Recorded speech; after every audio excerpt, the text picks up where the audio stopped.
Do you know that Henry VIII had a beard tax? Like a tax if you had a beard? Yeah, you had to pay a tax if you wanted to keep your beard.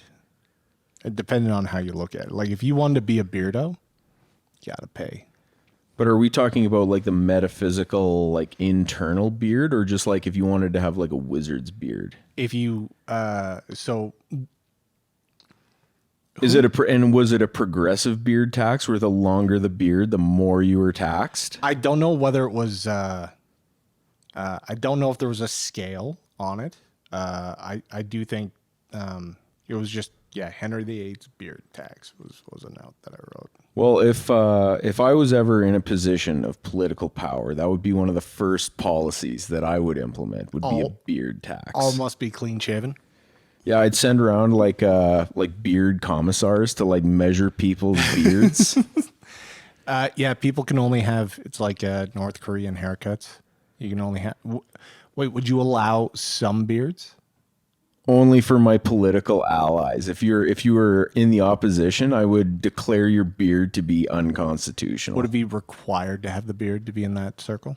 It depends. It depends on the look I was going for my particular movement. So not everybody has the beard, but only those people have beards.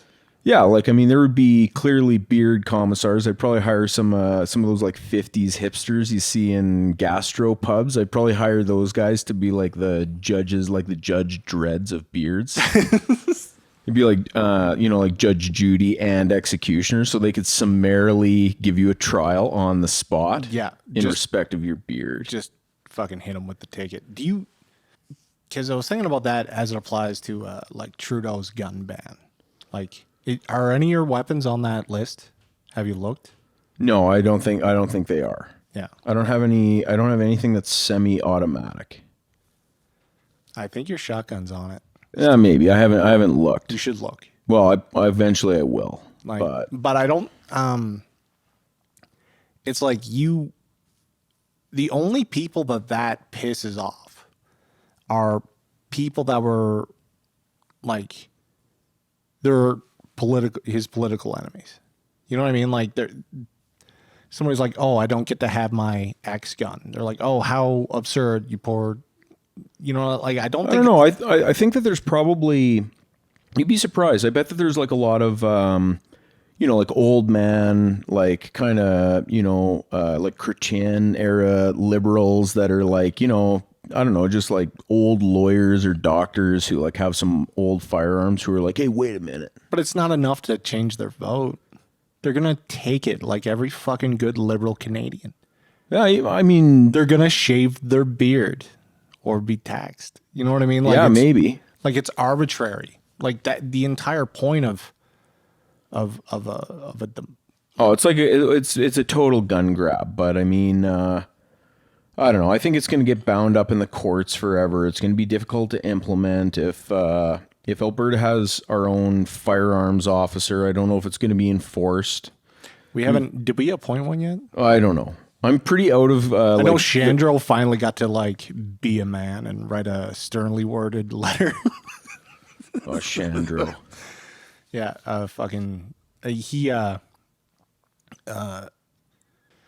Everyone's pretty gung-ho on Polyev, but at no point does he talk about what he's going to get rid of.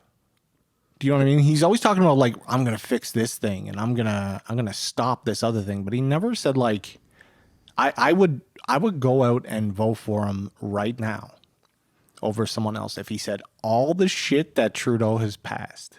He's going to repeal it. It's all gone. Okay, well, here's the kind of... I mean, the problem is obviously when you're running for prime minister, and I think he's doing this wisely, is I don't think that you want to come out outright and take, decisive positions on things that could potentially piss off other people. I think you want to be as ambiguous as possible. Beards for some. Yeah, like, I don't know, like maybe not even like beards for some, but he's like, oh, like the economy's bad. I'm going to get like the economy back on track. And like, it's pretty hard to argue with that. Yeah. Right. Don't you want more money in your pocket? well, and that's just it, right? He's totally found the like high watermark issues, or like the cardinal issues that he feels are important to Canadians.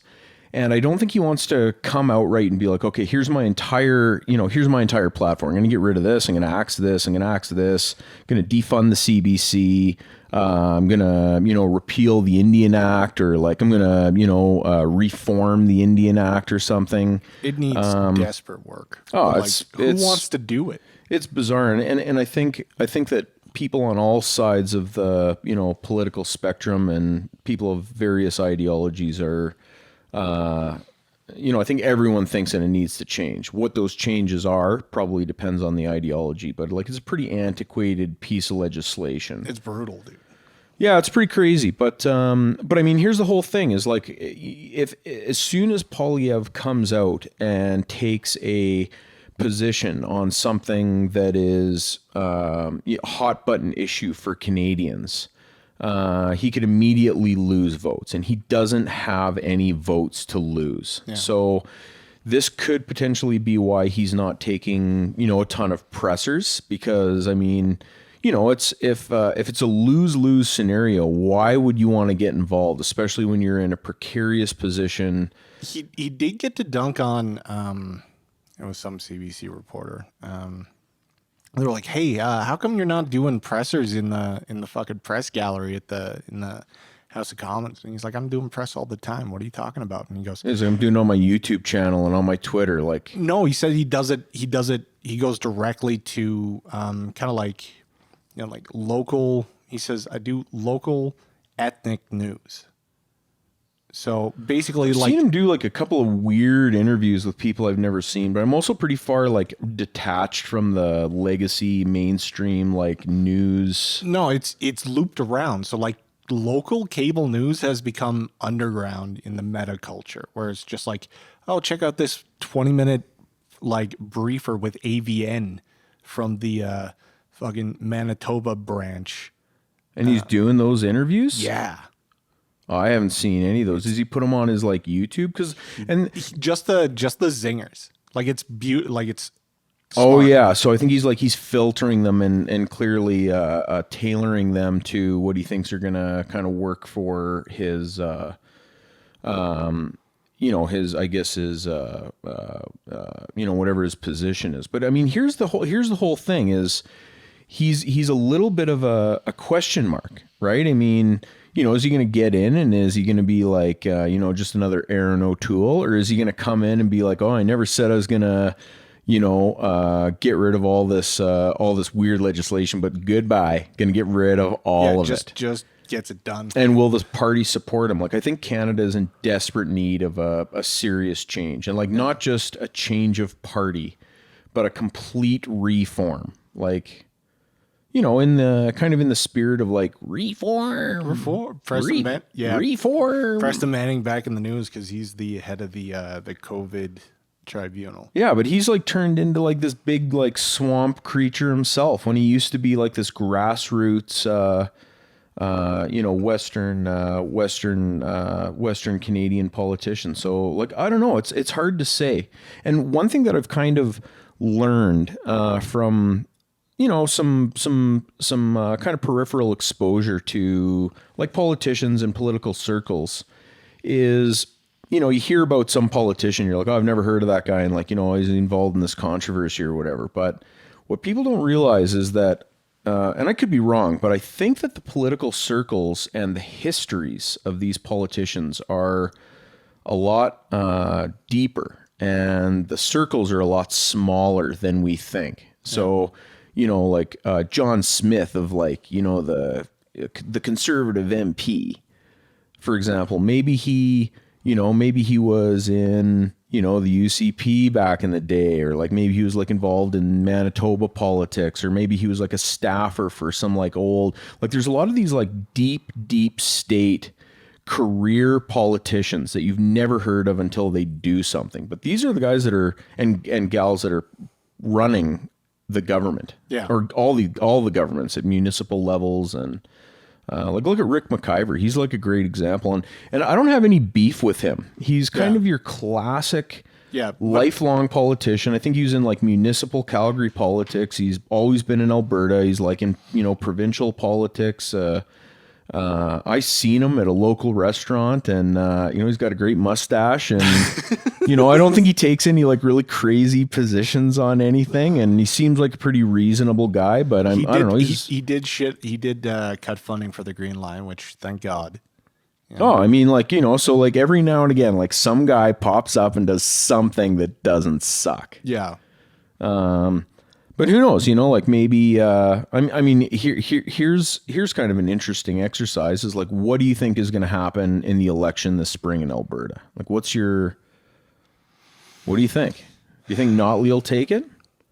Or do you think Smith will get it? I think we've, unfortunately, Danielle Smith, for me, has crossed the level of motivating me to vote for her to voting against Notley.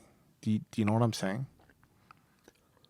Not really. So like you're just not going to vote? No, I'm going to vote, but I'm going to vote against Notley. I'm not going to vote for Smith, if that makes sense.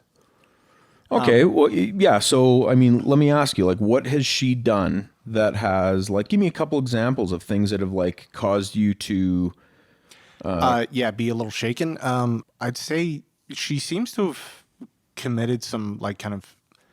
walkbacks. Well, yeah, some walkbacks and some weird, like... She's had to apologize for things that clearly she shouldn't have apologized for, and it seemed as though it was more like, oh, I'm amicable, I'm reasonable, and I'll meet you halfway. But I don't think she's so naive to understand that these people won't meet her halfway ever. Period. So it's like a repeat of like Kennyisms. Kennyism. Yeah, without the like pathetic energy behind it. Do you know what I'm saying? Like there's like a genuineness to what she's trying to do, it seems. Kenny was always just like, "Oh, please don't hit me. I'll do whatever you say." Yeah. With Smith, it's like, "Oh, I understand that someone may be offended, and of that I'm very like there's like it's political in how she's doing it, and it's sort of dressed up like I'm magnanimous about these things, and I'll go along to get along." And well, she's playing politics. I mean, like, yeah, people... but she's sucking at it. Like she's not understand. Like I thought she could read the winds last year, where it's like, I had talked about it where it was like, well, she's like, it's a 2-issue kind of fucking problem here. Well, she's got an election coming up, right? Yeah. So again, I think this goes to my point before where she's been almost maybe too out there in terms of taking, concrete stances on divisive issues. I think Poilievre's doing it smarter, right? He's just kind of plucking all of the heartstrings. Yeah. Well, she's also getting smoked on some stuff that, like, she shouldn't be getting smoked on, and not from failure of her own behavior, but no, she's plagued by the swamp. That's the problem. Like Mo passed that, or it got to second reading. I don't know if it's been passed for Saskatchewan for the Saskatchewan Sovereignty Act or the Saskatchewan First Act. Yeah. I think it's called. And we just try to pass, like, and even the name of our act is fucking beta, dude. What, it's the like, Sovereignty Act? I think that's pretty good. No, ours is called like the Alberta Sovereignty Act within a United Canada Act. Oh, I didn't know that. I honestly haven't even looked at it. It's got the words like within a United Canada Act, and like it's weak sauce shit. Yeah, there's legal constitutional. No, the names of bills matter. Yeah, well, hey, I mean, I completely agree, but I think that it was shorthanded sovereignty, right? But like she's getting more shit from Don Braid. Don Braid. He's a beardo, man. Don Braid is the swamp. He's do you think Don Braid's... And same with Rob Breckenridge. That guy's I think Rachel Gilmore is Don Braid's illegitimate child. I don't know. I don't have any information on that. But Rachel Gilmore is... I bet Braid gets around. Don Braid or Rob Breckenridge? They're both the swamp legacy Dot media. braid. But like that's the whole thing is they're the swamp legacy lib media, right? Rachel Gilmore is the new left, like the voice of the new left in the media. Yeah, she's bad at it. She gets, but it's like so. She did claw her way there. Like she did stand out for her own. Like she was contemptible on her own. Oh yeah, she's contemptible. For Like sure. if she ran an independent news, like if she was like part of some fucking shitty leftist rag that started up, like the Big Turks or whatever, what are they called? like if she fit in, and like if she was part of the Young Turks. Young Turks, New Turks, Young Turks, yeah. If she was part of that, like she would fit right in. Like it seems like that's where she belongs. But no, she's part of a literally state-funded fucking news org. Is she global? She's global. She's global. Okay. Yeah. I can barely even tell the difference between global and CTV these days. They're the exact same. Exactly. They take the same amount of money. You know, like fucking BlackRock's got fucking kicked out of the press association for talking about the fact that they think it's suspect or that everybody should disclose how much money they took from the fucking government. And they're like, we don't like this. This is unprofessional. Get out. And they're like, see you in court, buddy. We'll fight this the whole fucking way. Those guys from BlackRock's are the real deal. Oh yeah, they're not. They're Savages, wicked. dude. Well, and they're real reporters. They're like the Edward R. Murrows of like this day and age. Like they're reporting on internal parliamentary disasters in a factual way. Like they're really just saying they covered the fucking news. They're crazy, man. Like, they're crazy. It's not like, oh, this is what's happening. They're like, this is what your elected officials did today. Yeah, it's crazy. And it's like any other news reporting you can read because they're sitting in chambers.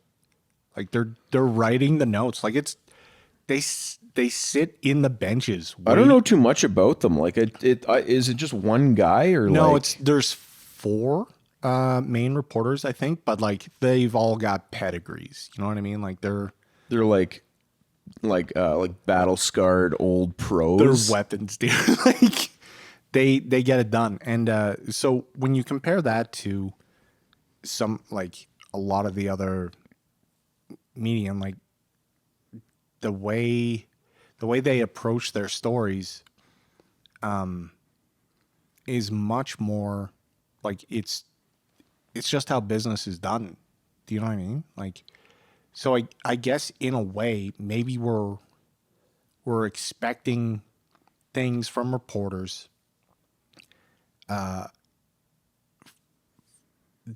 that doesn't fit the current monetization model. And I don't know, BlackRock or like BlackRock's is a subscription. Do you think they're like, I don't know anything about their like financial position. it's all sub.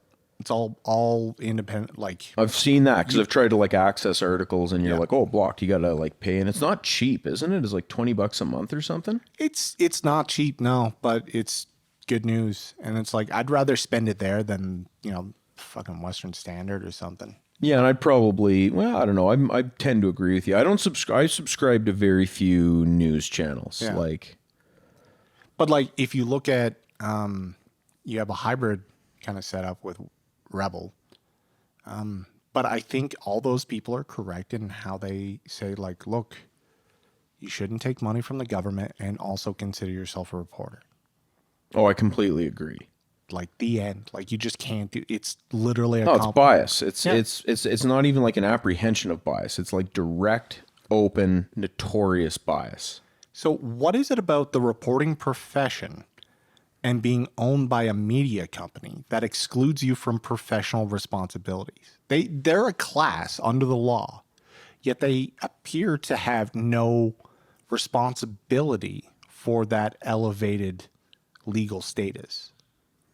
Are they really elevated? I mean, they can't be compelled to like what, produce sources? Yeah. I don't know if that's true. It was a big deal in America. You can't jail a reporter for hiding a source. I know that we have freedom of the press here. I don't know the case law. Okay. But we've seen some pretty crazy things from the judiciary. That's Like true. maybe some judge could be like, you don't know, you got to tell, like in a defamation claim, for example. Yeah. I don't know. I don't think that you can. They might be able to privately disclose to the judge. I don't know. I mean, Or like, something like so, that. so here's, yeah, I mean, there's always going to be, you know, there's always a different, alternative, I mean, I guess there's different mechanisms and arrangements for like the court to get to the bottom of something. But like, here's another thing, right? So let's say, you know, somebody's posting defamatory stuff on Google reviews, right? Let's say you own like a crappy, you know, restaurant that's like cockroach infested. Yeah. But I say on Google reviews, and I'm anonymous, I'm Billy Bob 653. Yeah. And I say that you've got the zombie plague and you're giving it to people in your restaurant. Yeah. You could sue Google and, you know, a John Doe, and you could get a court order for Google to produce the identifying information of the person that's posting defamatory statements. Okay. So, I mean, how is that different than, you know, because, you know, you've got a publisher, you've got they're just publishing third-party content, I suppose. But they do have. They do have some protections, I believe, but They're different from a citizen. Under the law, absolutely. well, I don't know. So, like, what about just like, you know, Billy Bob the reporter, like BillyBobNews.com? The citizen reporter, Yeah, like I don't. the pleb reporter. Yeah, I don't know. Whatever the Like, fuck I his don't name think is. being a journalist necessarily gives you any like enhanced legal status. Like, I mean, freedom of the press is enshrined in the charter. You have professional accreditations. You're allowed into secure areas. Yeah, and like events and stuff. Yeah, and not as a member, as a responsibility of the. You get to travel with members of the government, dude. Nah, like, I mean, not everybody, obviously, Some right? of them It's do. like some do, some don't, and it's a pretty arbitrary. Well, actually, I'd argue that it's not really arbitrary because they're obviously, you know, they're picking their favorites to go along with them, or people who aren't necessarily gonna challenge them. So, In summation, I think that Rachel Gilmore has done more to earn her, like.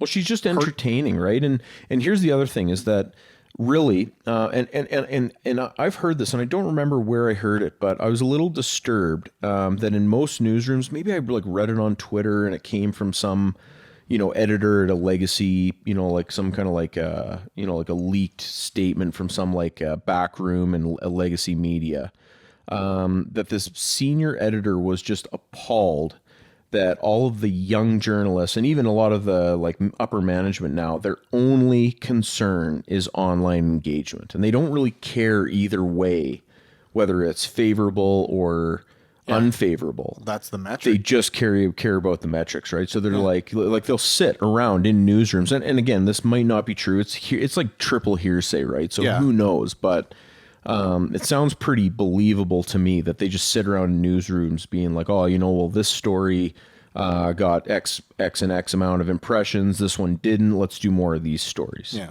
And obviously a lot of the, you know, social justice, or on the other side, a lot of the freedom kind of stuff Yeah. is divisive. And you're either going to get, it's just like in the States, you're going to get like the fans who are going to engage, or you're going to get the, you know, the people who just hate your guts, and they'll engage as well. Yeah, like So with Gilmore, her biggest thing is that she's just polarizing. People either love her because they're, you know, they're ideologically aligned with her insanity, or her maybe insanity is the wrong word, but you know, they're politically aligned with her social justice edge. yeah. Or people just hate her guts because she's totally insufferable. I feel like I guess what I'm trying to say is I feel like she earns her hate in a way that is more honest than, say, like a Rosemary Barton. Do you know what I mean? Who's just like hateable from afar. You know, like watching her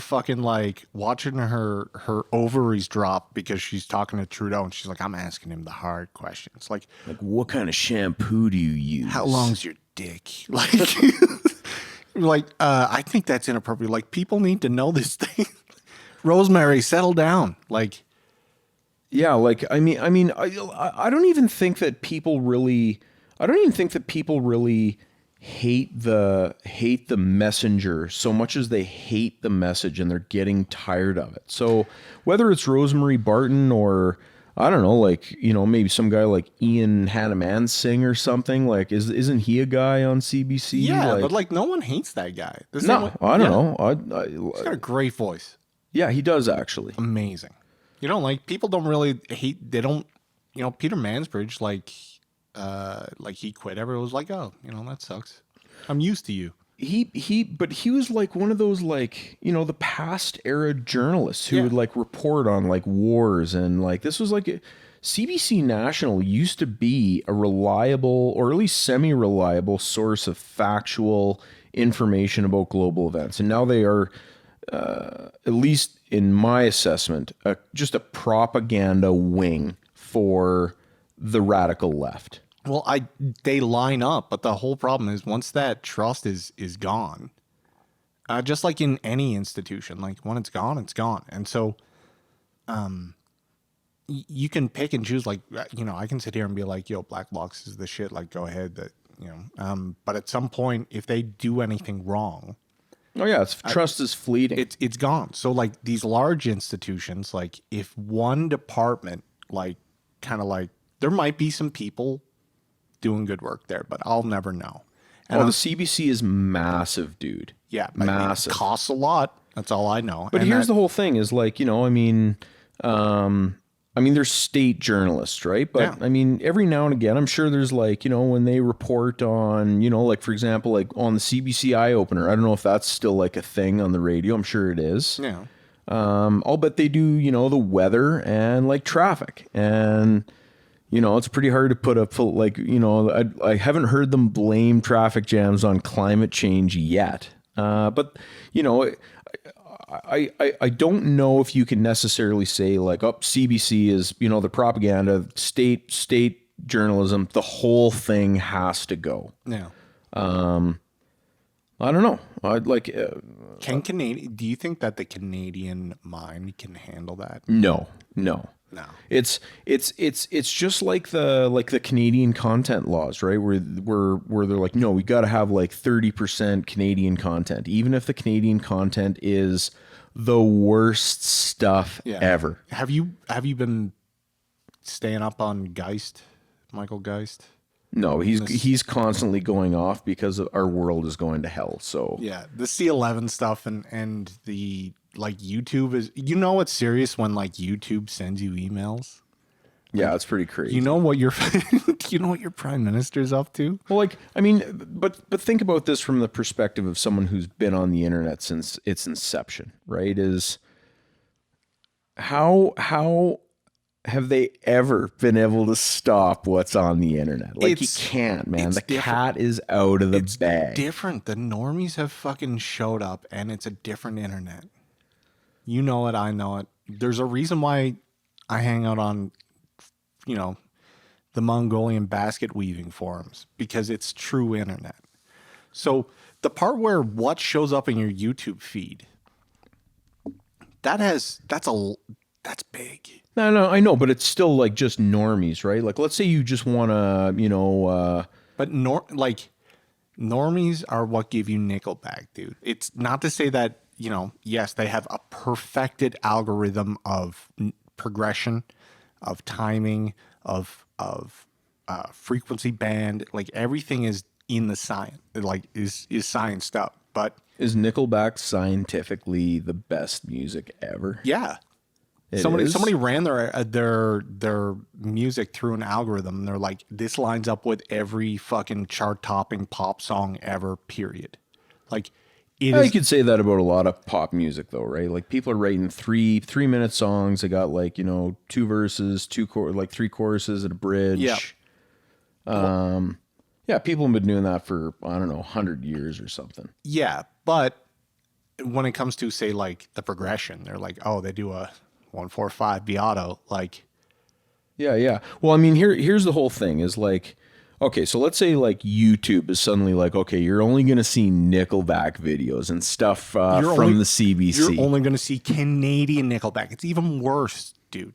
Yeah, but I mean, it's so immediately we've okay. selected for Nickelback. Okay, but people are going to be like, oh, VPN, US. Okay, now I'm like got free internet again. Or people are going to be like, oh, I'm just going to go to Rumble, or oh, I'm just going to go to BitChute, or like some weird thing where they don't do that. You like even like for us to touch the meta culture, we do it on those platforms. I hate Rumble. I hate BitChute. Yeah, I hate them because it's just like it's garbage. It's trash. Well, BitChute is like BitChute's coming along.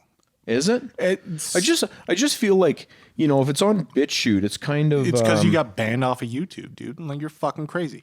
Rumble is pretty good as a platform because they've made it possible for even moderately talented groups to monetize. That's all that matters. So like, but I mean, here's a question for you. So like, if you're, let's say like I'm a new content creator and I've got a racy show on anime, or maybe that's like a bad example. Maybe I got like a toxic male gamer, like, commentary thing. Yeah. And let's say I launch it on Rumble alone. Yeah. Let's take it one step further and just say that in order to promote and in order to gain an audience, I don't use any of the, AAA social media sites. So no Facebook, no Instagram, no Google products. No TikTok. Is it possible, do you think, to go viral? No. Like not at all. What if you do something outrageous and it's on Rumble only?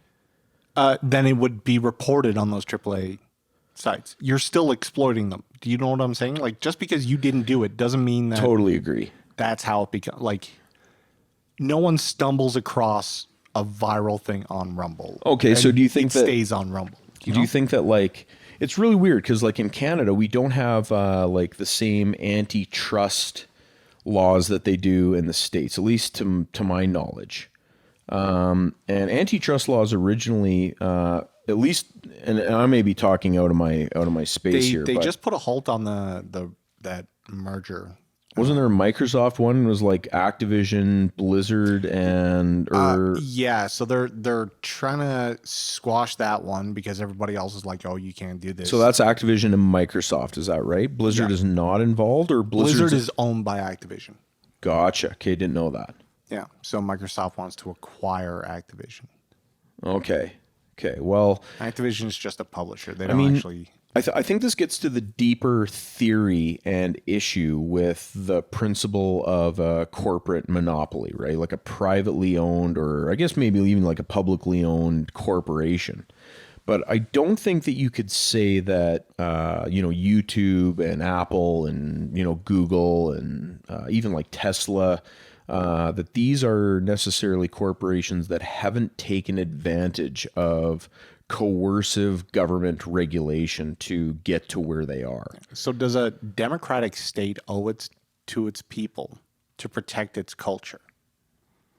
I don't know. That's a great question. This kind of gets back to the Canadian content stuff. Like, yeah, that's.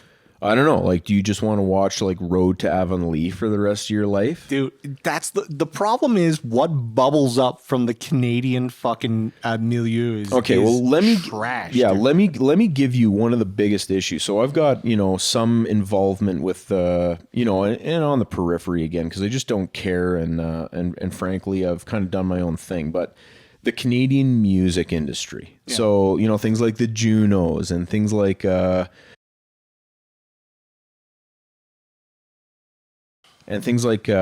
Breakout West, which is, like a showcase for Canadian musicians. So there's an organization in Alberta called Alberta Music. Okay. And this is your stereotypical quasi-government administrative body that basically decides where the pittance of American or Albertan, arts charity goes, right?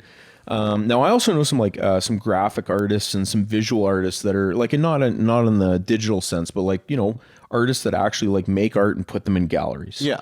And it's my understanding that this is pervasive in kind of all Albertan art, right? There are kind of these gatekeepers, and they're swamp creatures who have been there forever. For example, and again, I can't really speak to Alberta music because I don't know the staff. Like I don't really understand how it works, but like it wouldn't surprise me if everyone that worked there was like their own musician, and they've got like internal or like, their own personal motivations and friends that they favor. And they're in positions of power or positions of decision-making power where they can disseminate government money to people they think someone should listen to. Yeah. CBC is a great example, right? Like if you're a musician and you're like, oh, I want to get like played on the CBC. Well, I don't know, like maybe you got to pass the diversity, equity, and inclusion stuff. Yeah.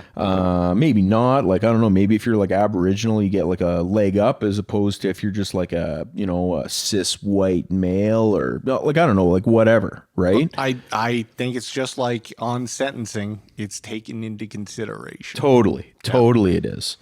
And I mean, I know of artists specifically who, have like maybe like a diagnosed quote unquote disability. I mean, does it affect their art? I don't know. Like maybe not. It's arguable. But I've had admissions from people that just say, yeah, I make sure that I make them aware of my disability so that I at least can set myself up categorically different from the rest of the musicians. Well, if it's part of your identity, I guess. So we're seeing cultural Marxism essentially have at least a persuasive or at least a marginal effect on the crappy Canadian content that gets pushed to the masses. Okay, so I don't know. Let me ask you this. Like, is Road to Avonlea a good show? Did you ever watch it back in the day? Like, I remember it was just like, oh, you fucking know it, dude. Like when like we had antenna television, right? And you had 3 channels. Channel 3, Channel 6. Dude. And okay, and you watched it? Oh yeah. Like, I don't think I it was, wouldn't so much. I wasn't a fan, but like it was on, not so much that I watched it. Totally. If that makes sense. Yeah. Okay. Well, so I'll just get my opinion of Road to Avonlea out there. I don't think it's like a terrible, terrible show. Like, it has its audience. It's considered a Canadian classic. Yeah. It's got, a degree of like Canadian flavor, whatever you think that might be, whether that's kind of like East Coast culture or folksy. Yeah, like folksy. And this is another thing, right? Is like people have kind of like an expectation or like a kind of a paradigm that they think that like Canadian music fits into. Yeah. Well, I don't know. It's like when you look at like Deadmau5, are you like, oh, like that's Canadian music? I'm not. I'm like, oh, he's like an EDM guy. He's from Vancouver, isn't he?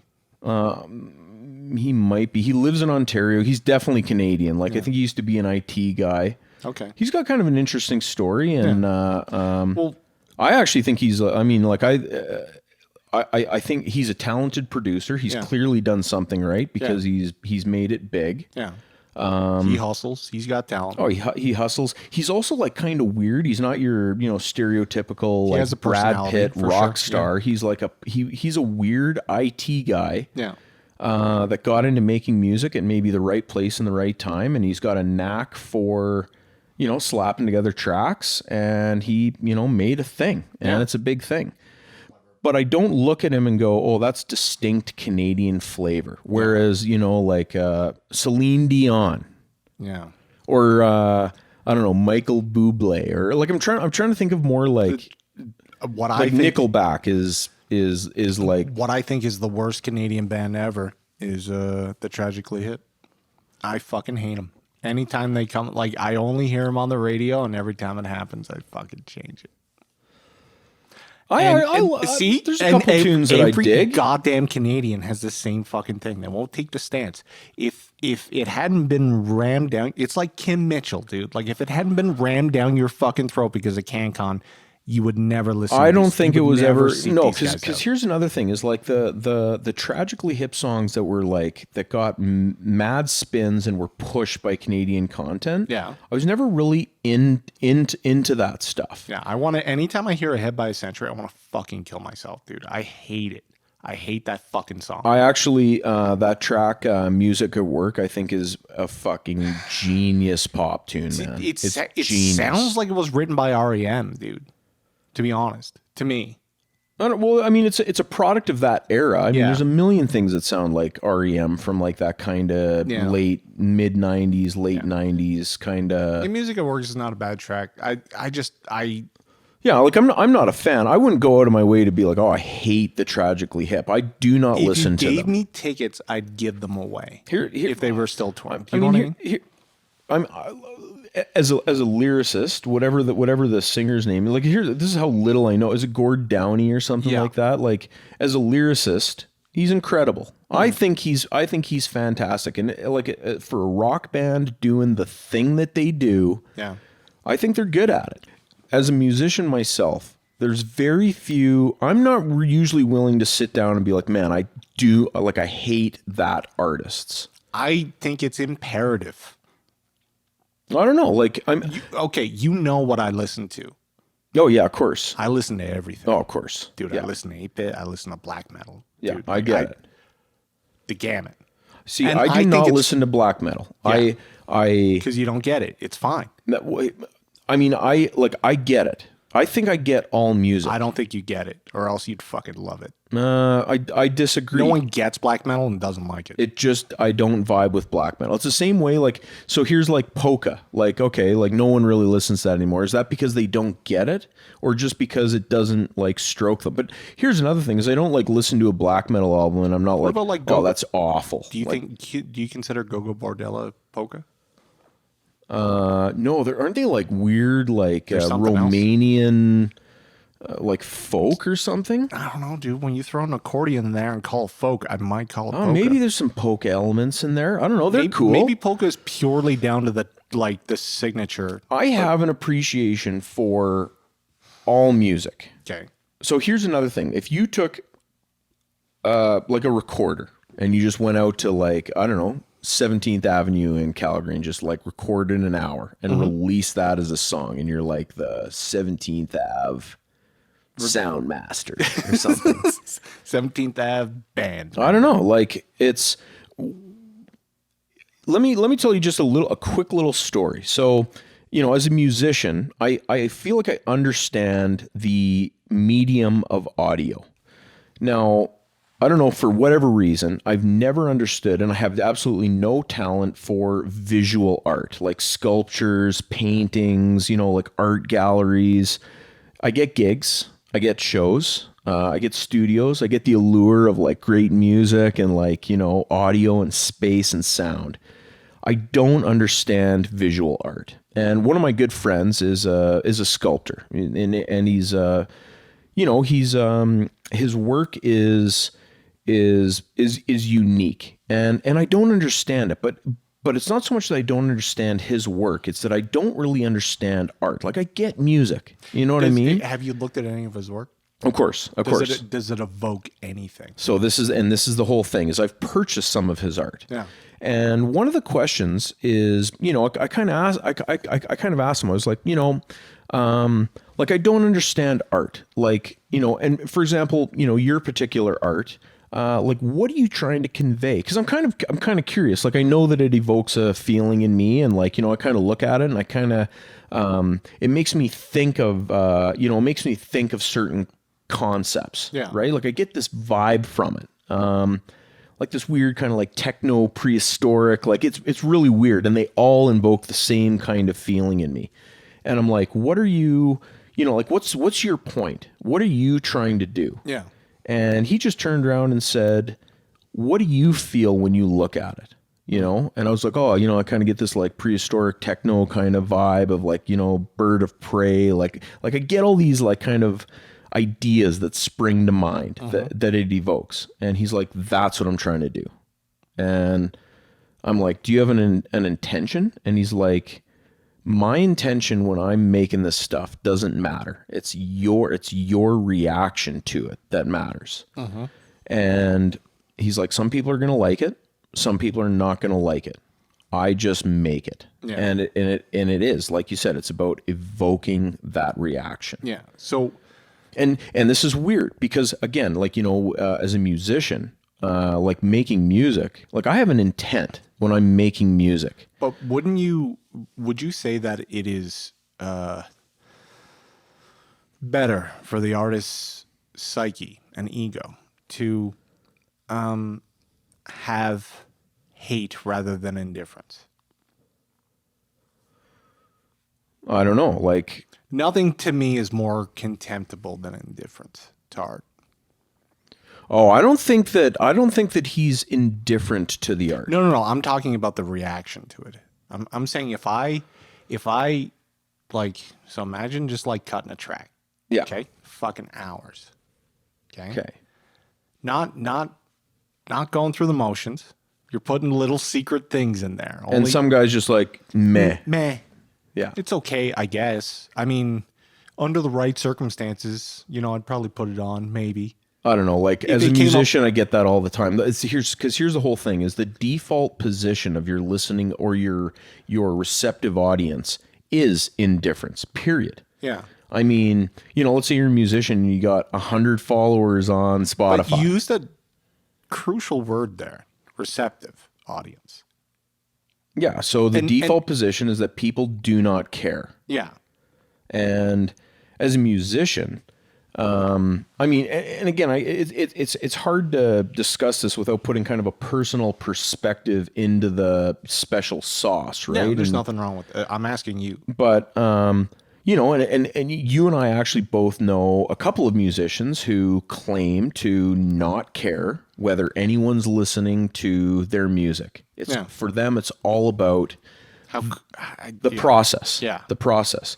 And I have a hard time believing that. And maybe it's because it's colored by my own perspective, but I don't sit at synthesizers for, I mean, I do it for, my own enjoyment and all that kind of stuff. But the real payoff is when other people react to it. Yeah. And positive reactions are obviously better than negative reactions, right? And you're going to get a mixed bag of all that stuff.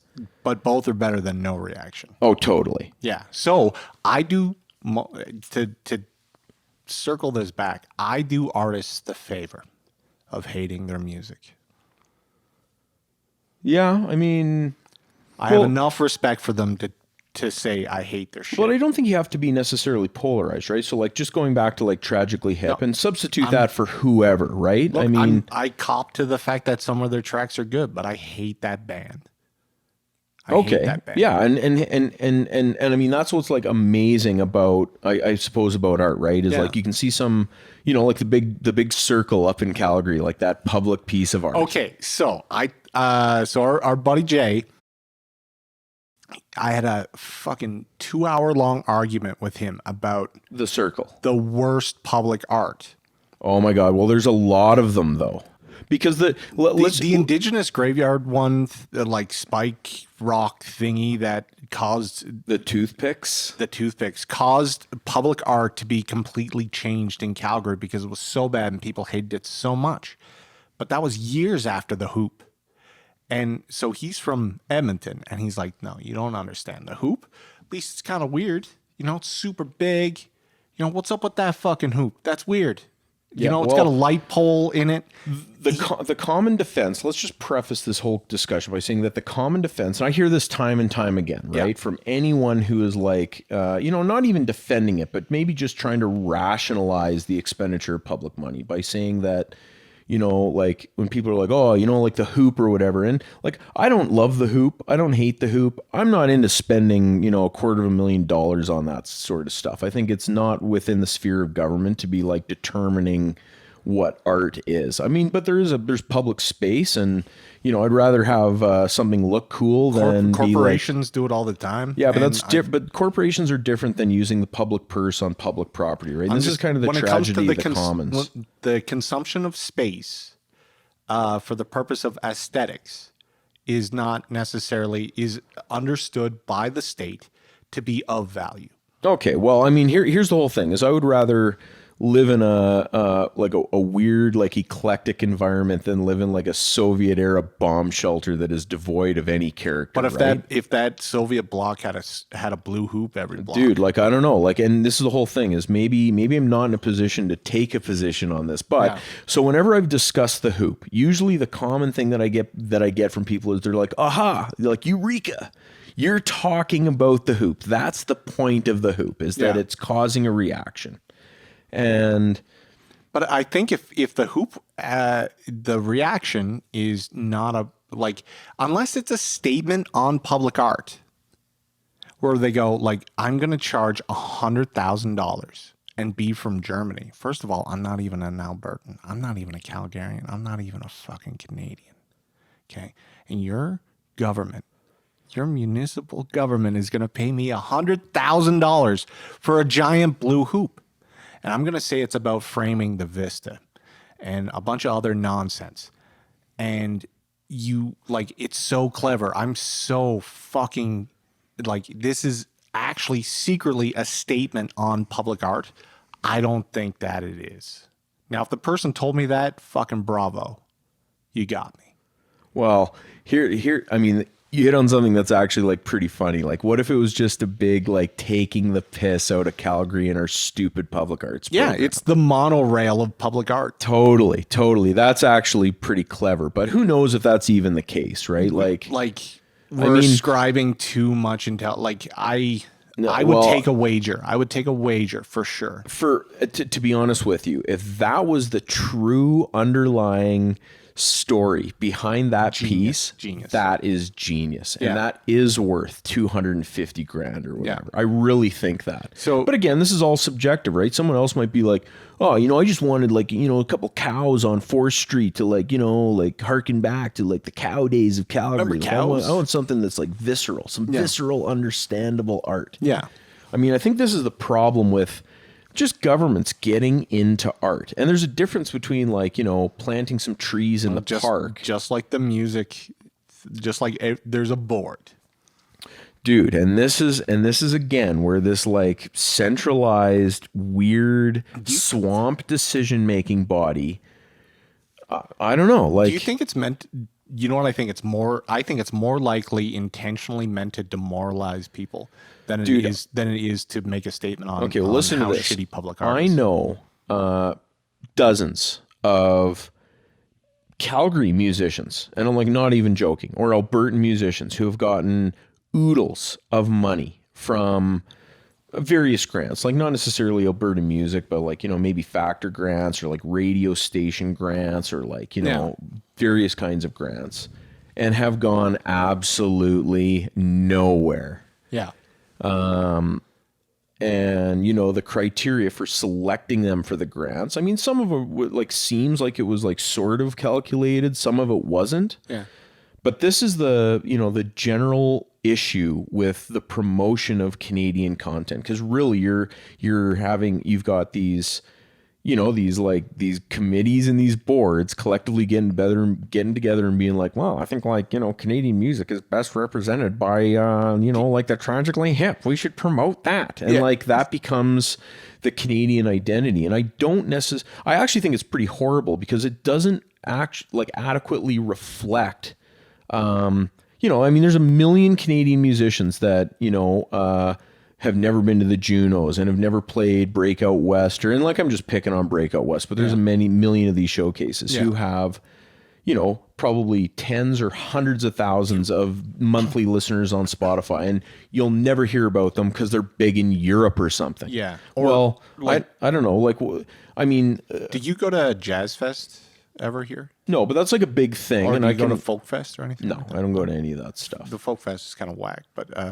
the Jazz Fest, you go to some of the shows. You're just like, fuck, like there's a level of talent that can't be described. And well, you'd expect going to a jazz festival, you're going to see some talent there, man. Jazz is nuts. Yeah, right. So they're crazy talented, but like,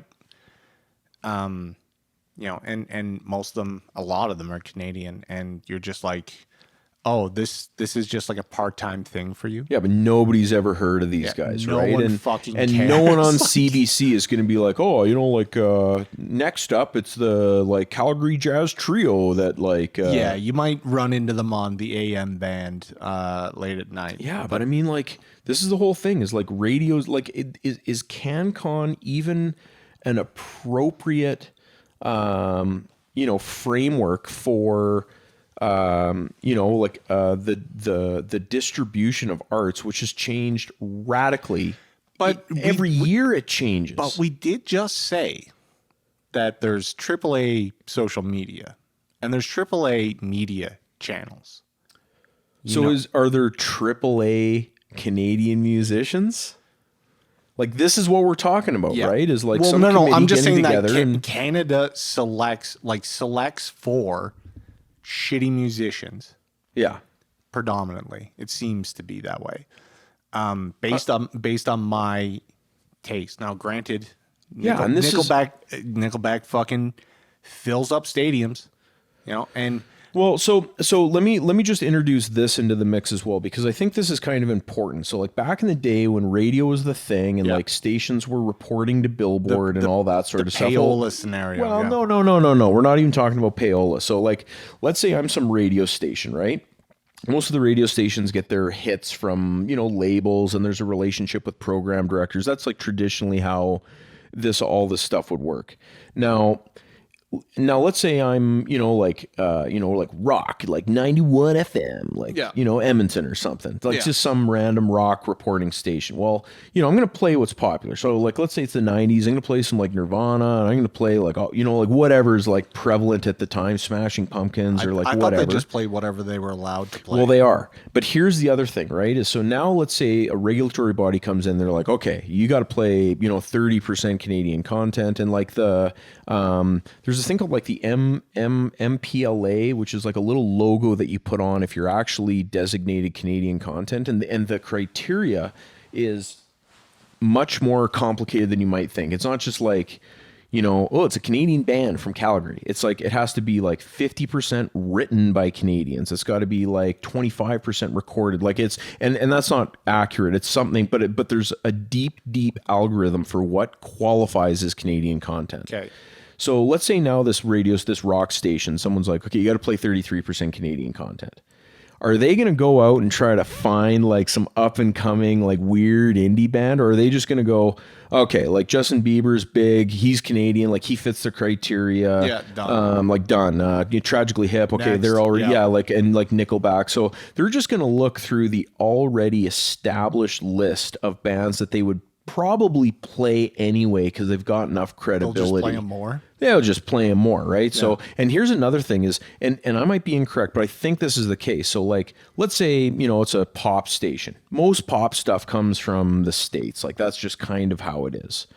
What they'll do is they'll play during the day. They'll play all the regular top 40 hits. Well, from 3:00 in the morning till 7:00 or whatever, they'll just cram Canadian stuff in there. Yeah. And you'll be like, oh, so is it going to be Canadian crap? Well, I don't know. It's going to be Carly Rae Jepsen. And it's going to be like, your Americanified Canadian content. So I don't even think that the Canadian content regulations even really promote real Canadian content. It's a problem with the naming because it has to have an identity, and Canadians, I don't think, have an identity. It kind of goes to like the same thing as like affirmative action or like, kind of it's like the diversity, equity, and inclusion, right? Like you're trying to just like check the boxes for the sake of checking the boxes to the least degree possible to continue doing what you were doing before. Yeah. Like that's it, man. So it's like, okay, I'm a rock station. Oh, they're making me play Canadian stuff. Well, I'm not going to like go out of my way to like the intention is to showcase Canadian artists on the world stage. Yeah. No one's just like, oh man, I just picked up this demo CD. Let me play it at the 5:30 drive home. Like dude, that never happens. Never. Yeah. So Canadian content laws are awful. And what it ends up doing is it actually, I would argue that it actually shutters and, it obscures true new up and coming Canadian talent. I don't know, Canadian content, like I've heard that, and maybe you can speak to this more than I can, but I've heard that like there's actual, Canadian YouTubers who are like, hey man, if you actually make this law, I'm going to get less showing on YouTube. I think so. When they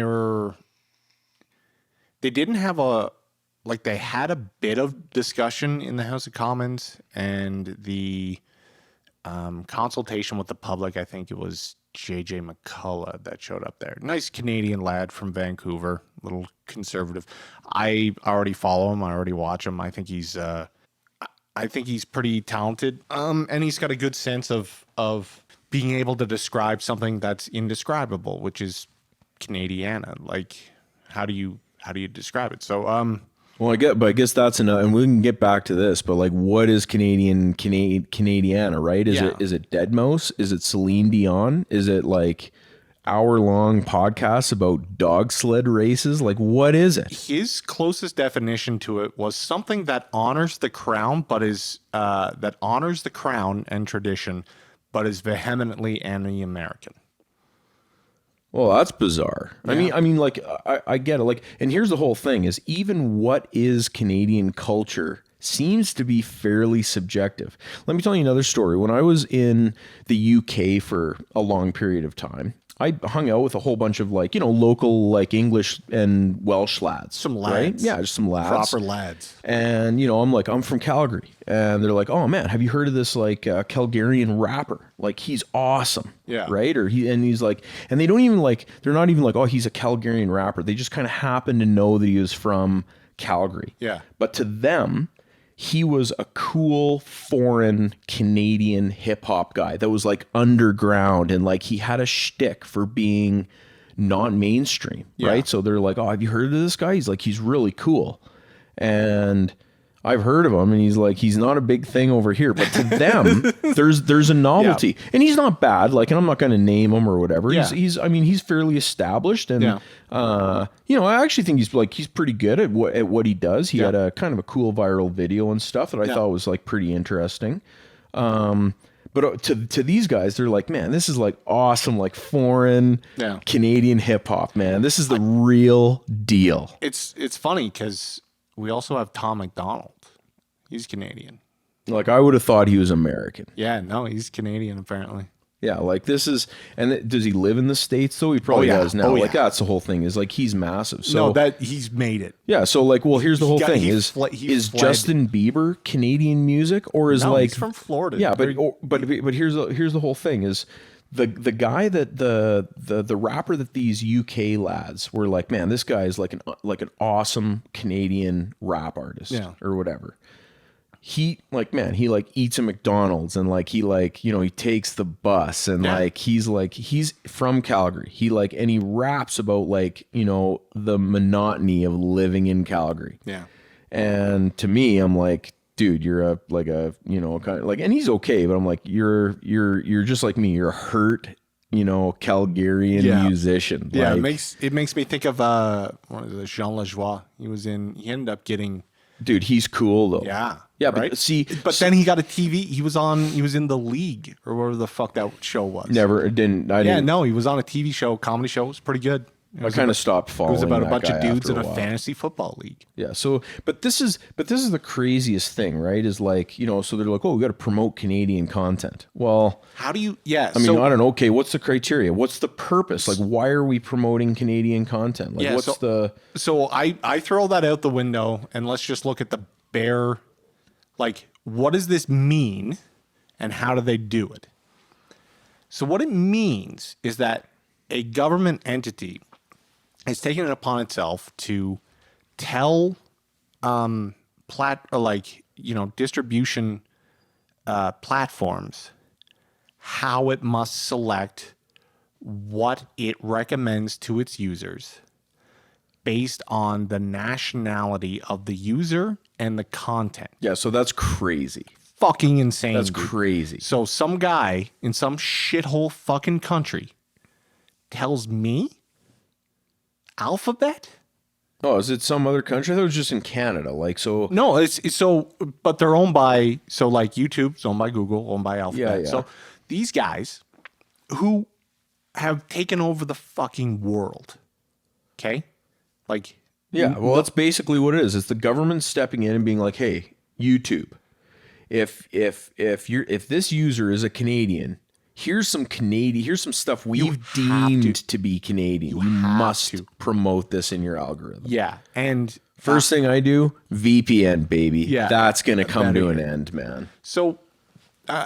so like that in and of itself is like a really weird thing for Oh, dude, like having a Ministry of Heritage, like it's, well, I mean, they're doing a shit job if that's they're what doing a shit job because we're still struggling. But there's a big difference between like, the pioneers and like, driving the first spike and like, the fur trade and like the voyageurs and like, the Cree First Nation or like whatever, right? Or like head smashed in buffalo jump. There's a big difference between those like concepts and events and all that sort of stuff as iconical elements of Canadian heritage and like, some Quebec musician that they're like, you're the guy. You are the Canadian musician. Yeah, and it's not even about music, dude. It's literally just like, do you write or like, I watch a lot of fucking Warhammer 40K lore. Do you know what I'm saying? It's not I don't just know. So it's like not just music. It's like if it's everything. So how insane does this system get? So like, are they going to set up like some sort of like a portal where like, okay, you're like the only Canadian Warhammer 40K guy. Okay. Yeah. And like, what are you going to write in and be like, okay, here's my channel. I'm like, Canadian content, it's Canadian produced written content. Yeah. And it's only about 40K. Yeah. So like whenever people in Canada are looking up 40K, I want them to see my stuff. Yeah. First. Yeah. But I mean, like what kind of, That's insane. well, of course it's insane, but I mean, how insane is it going to get? Well, if it extends all the way to search results, which technically is part of the algorithm. I'm just going to start using Yandex forever Dude. and just like go with the Russian search engines, man. If it extends all the way to, no, I'm talking about like YouTube. Like you pull up YouTube and you're like, oh fuck, like, and in my opinion, their search algorithm kind of sucks because YouTube sucks big time. There's so many times where you're like, remember that one video? Oh, and you where type it in exactly and it doesn't come up. Yeah. So I think the C11 may also extend its tendrils into search results. So here's another thing: is the search results are already so tainted. Yeah. Do you think it's even going to make a difference? Like, yeah, I think it will.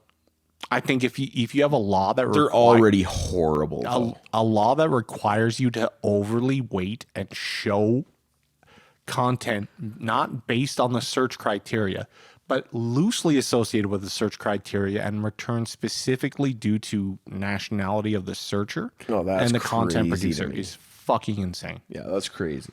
That's crazy. I mean, the search results are already awful. Like, I mean, here's a question is like, if I'm looking for just like raw virgin, like 2001 era Google or like web crawler results. Yeah. Like, where do you go to get those these days?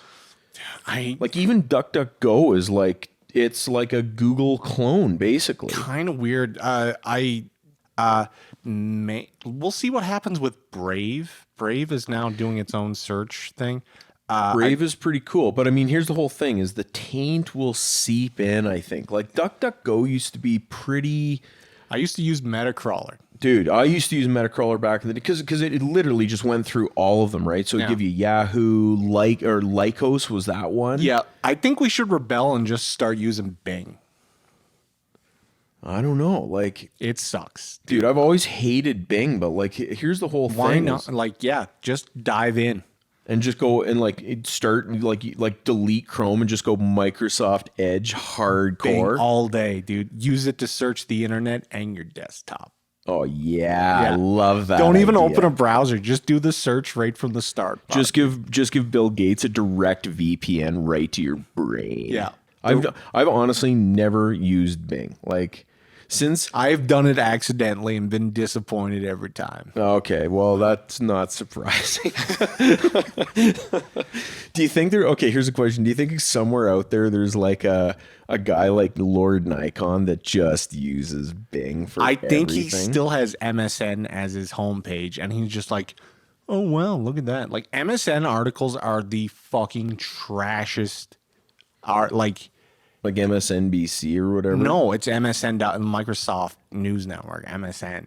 Oh, that's a Like thing? that's the default Internet Explorer website, and it would happen so many times because I've done so many, like you image a new unit, Computer or whatever, yeah. Even your server and like before they And you open up the browser and then boom, MSN. I was like, dude, and they give you Canadian news and they're like, here's 6 cool looks to be like Justin Trudeau this summer. I'm like, Oh, it's just like a big slapping of like CBC, Global, CTV. dude, Yeah, every brutal. once in a while, just fire it up and you'd be like, Jesus, this is what the normies get fed. They get fed this. I don't know. Like I'm verge of normie. Am I? No.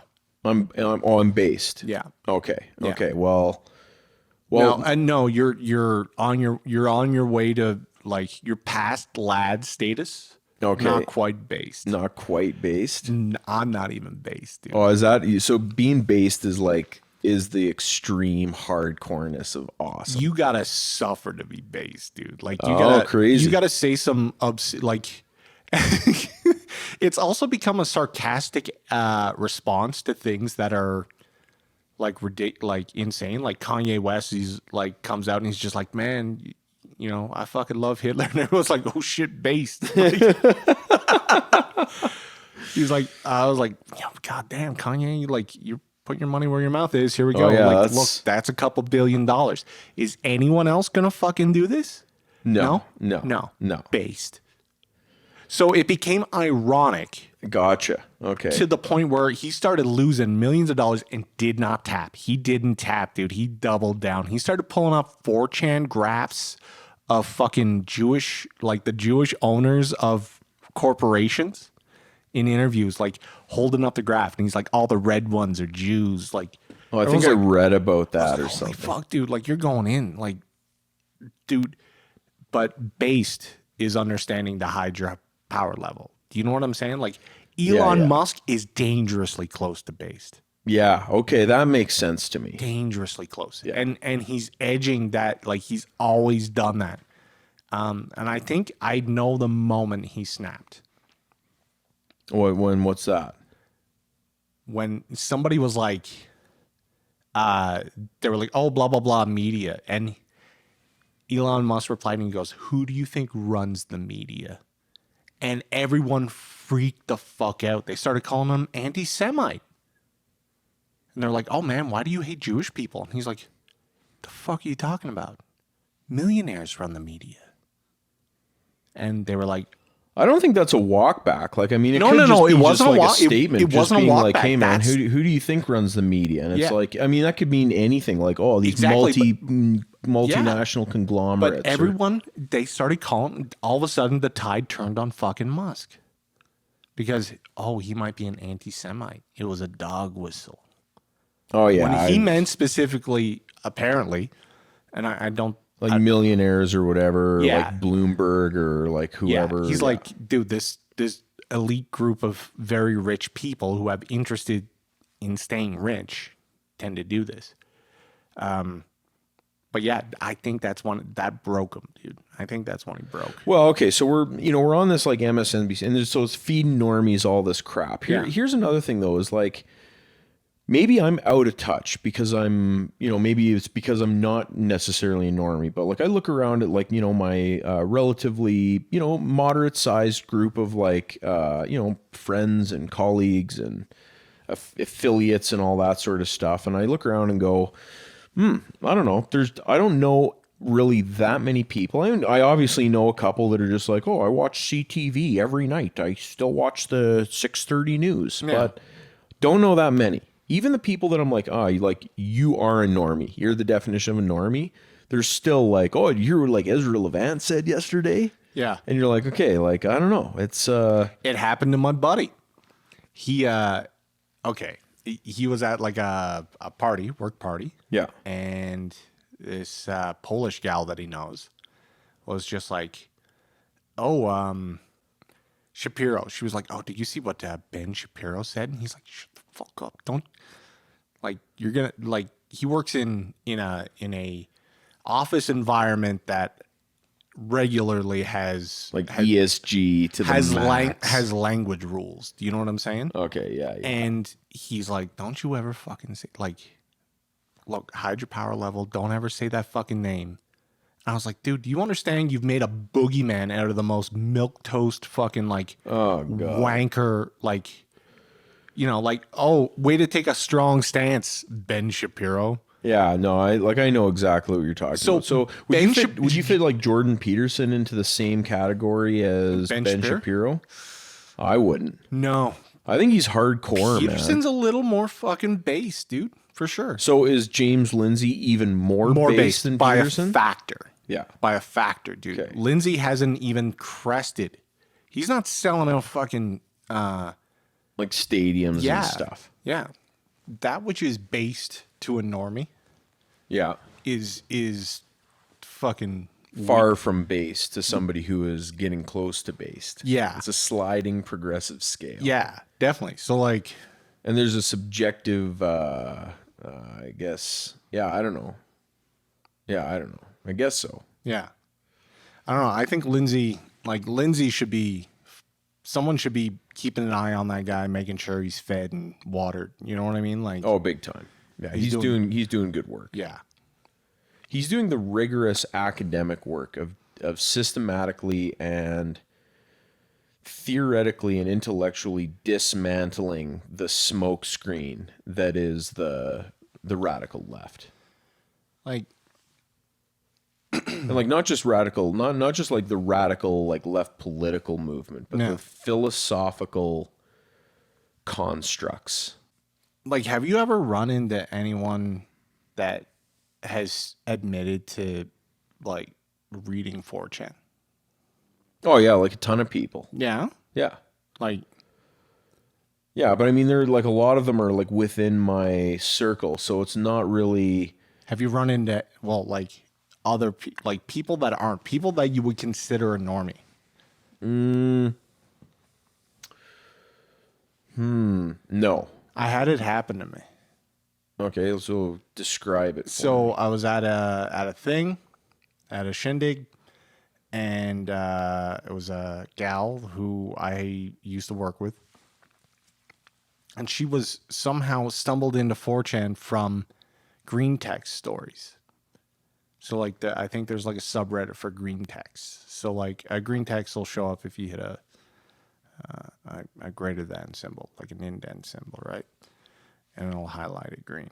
And the first thing I was like, don't ever fucking. So I did the exact same thing to her that my other buddy did to the that. Ben Shapiro chick. Yeah. Yeah. So Okay. but like I think one's more appropriate than the other, Oh yeah, for sure. you know. And I was like, look, Well, you're not going to raise any eyebrows watching Ben Shapiro. he's like, well, I think the left goes too far. A woman's a woman.